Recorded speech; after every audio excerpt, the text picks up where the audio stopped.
नमस्कार विद्यार्थी मित्र, आज आपण इयत्ता दुसरी विषय मराठी नवीन अभ्यासक्रमावर आधारित चौथा पाठ अशी झाली फजितीचा संपूर्ण स्वाध्याय अभ्यासणार आहोत. त्यामधील पहिला प्रश्न आहे, उत्तरे लिही. त्यामधील अ आहे, गाढवाच्या पाठीवर पहिल्या वेळी कशाचे ओझे होते?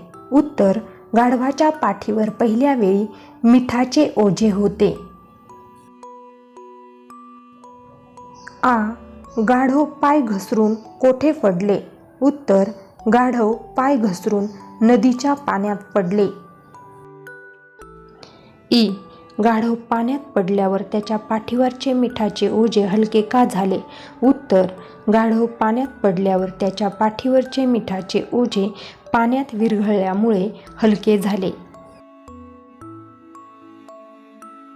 प्रश्न 2, योग्य पर्याय निवडून अशी खूण करा. अ आहे, मीठ पाण्यात विरघळल्याने ओझे हलके जड झाले. कसे होते? मीठ पाण्यात विरघळल्याने ओझे हलके होते.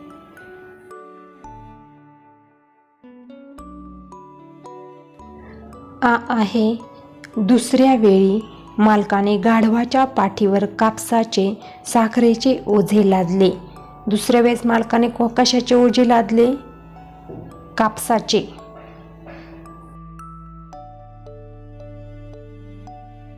पुढे आहे ई, कापूस पाण्यात भिजून अधिक हलका जड झाला. कापूस पाण्यात भिजल्यावर काय होतं बरं?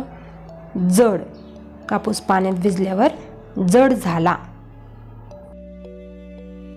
प्रश्न 3, पाठातील गोष्ट वाच, वाक्यांचा योग्य क्रम लावा.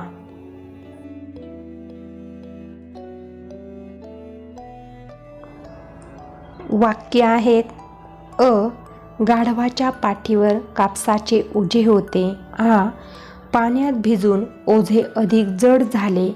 ई, मीठ पाण्यात विरघळल्याने ओझे हलके झाले. ई, गाढव पाय घसरून पाण्यात पडले. उ, गाढव मुद्दाम पाण्यात पडले. आणि त्यांचा योग्य क्रम आहे, 1, गाढव पाय घसरून पाण्यात पडले.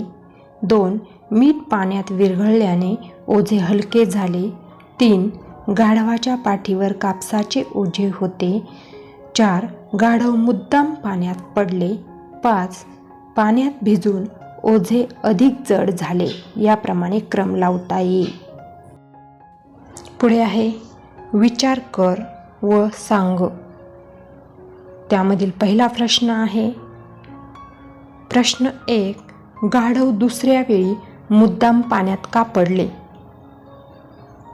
उत्तर, पहिल्यांदा पाण्यात पडल्यावर मिठाचे ओझे हलके झाले होते, म्हणून दुसऱ्यांदा ओझे कमी होईल असे वाटल्यामुळे मुद्दाम गाढव पाण्यात पडले.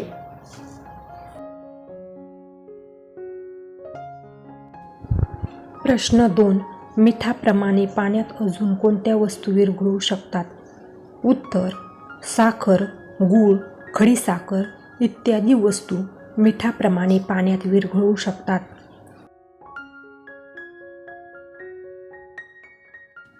प्रश्न 3, गोष्टीतील गाढवाचा स्वभाव कसा आहे असे तुम्हाला वाटते?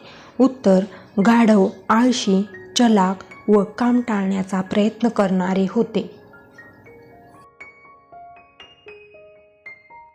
पुढे आहे, लिहिते होऊया. त्यामधील प्रश्न पहिला आहे, शब्दसाखळी पूर्ण कर. आपल्याला एक शब्द दिला जाईल, त्याच्या शेवटच्या अक्षरापासून आपल्याला पुढील शब्द तयार करायचा आहे. त्यामधील पहिला शब्द आहे अमोल.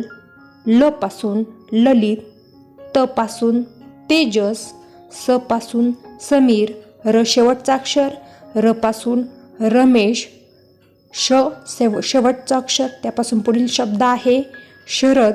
द शेवटचा अक्षर, त्यापासून पुढील शब्द आहे दिनेश. याचप्रमाणे आणखी एक शब्दसाखळी आहे पहा, अमोल. ल पासून ल शेवटचं अक्षर आहे, त्यापासून लाट. ट पासून टरबूज, ज पासून जिलेबी, ब पासून बोर, र पासून रस आणि स शेवटचं अक्षर आहे त्यापासून सफरचंद. याप्रमाणे आपण शब्दसाखळी तयार करू शकतो. प्रश्न 2. शब्दांचा योग्य क्रम लावून वाक्य तयार कर व योग्य विरामचिन्हांचा वापर कर. त्यामधील अ आहे आला काल गावाहून रमेश. यांचा योग्य क्रम लावायचा आहे. रमेश काल गावाहून आला. शब्दांचा योग्य क्रम तयार करून हे वाक्य तयार झालेलं आहे. रमेश काल गावाहून आला आणि विरामची पूर्ण विराम द्यायचा आहे. पुढील वाक्य आहे आ भाजी केली आजी का. यामध्ये आजी भाजी केली का हे वाक्य तयार होईल.